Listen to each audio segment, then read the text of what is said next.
Aawiin ko ang makakapal na ugat para ihandog ang karangalan sa aking pamilya. Pinatibay ng mga pagsubok sa buhay ang isang batang mabuti at punong-puno ng pangarap. Nag-aalat ang kanyang puso habang binabagtas ang rurok ng tagumpay. Matiyagang hinahawi ang madilim na ulap upang muling masilayan ang maliwanag na bukas. Kahanga-hanga ang ginawang pagpapalaki ng kanyang mga magulang na sina Ginoong Bartolome E. Cruz Jr. at Ginang Belinda S. Cruz. Dahil nasubaybayan namin si Von na may mabuti at dalisay na puso. Isang bata na mapagkumbaba at ang kanyang mga ngiti ay may kakaibang ligaya hatid sa bawat taong makakamalas nito. Ginawang inspirasyon ng mga hamon sa buhay.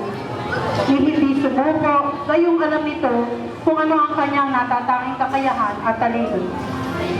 Binhi kang nahasik sa matabang lupa, yumabong, lumaki pagkat pinagpalad. Kay daming mga tao, ang sayo'y bumahanga, pagkat dalisay ang puso dito sa buong madla. Biyaya kang tunay ng iyong mga magulang, tulad mo ay ginto at mahahalagang kayamanan. Ang iyong adhikain ay puro kabutihan, dangal ka ng paaralan at ng inang bayan. Pinabilib ang madla sa angking karunungan, maalam sa kasaysayan at diban sa matematika, ang yaka din naman. Ang angking talino ay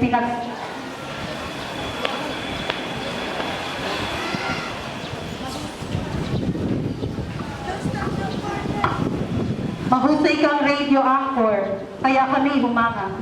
Sa distrito ng Kalumpit ay di magigiba. Diba't sa Region 3, napabilib ang madla.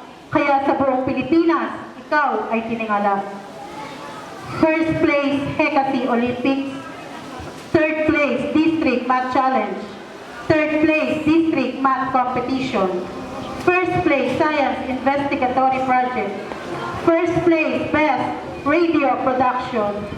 First place, Best Infomercial. First place, Best in Technical Application. First place, Best Anchor in the 2016 Regional Schools Press Conference. Second place, Best Radio Production. First place, Best in Technical Application. Fifth place, Best in Script in the 2016 National Schools Press Conference in Coronadal City, South Cotabato. Nakasulat sa mga pahina ng kasaysayan ng institusyong ito ang iyong pangalan.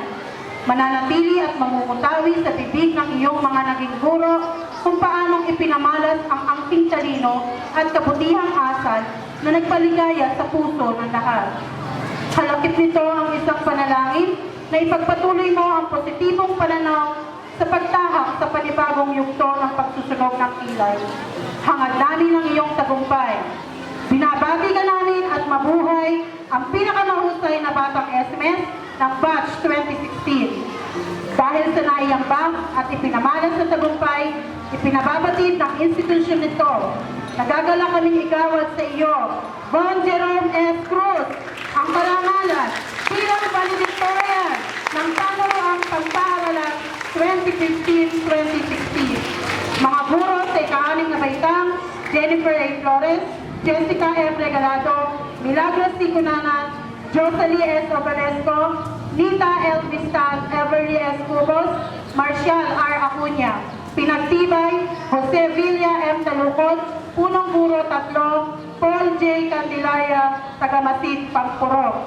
Hinihiling ko po ang ating panauhing pandangal, ang ating Punong Guro ng Kalison, Ginang Cristina Isais, ang Kapitan ng Palimbang, Ginoong James Valentin, Sir Paul Candelaria, upang tumulong sa pagbibigay ng medalya ng karangalan.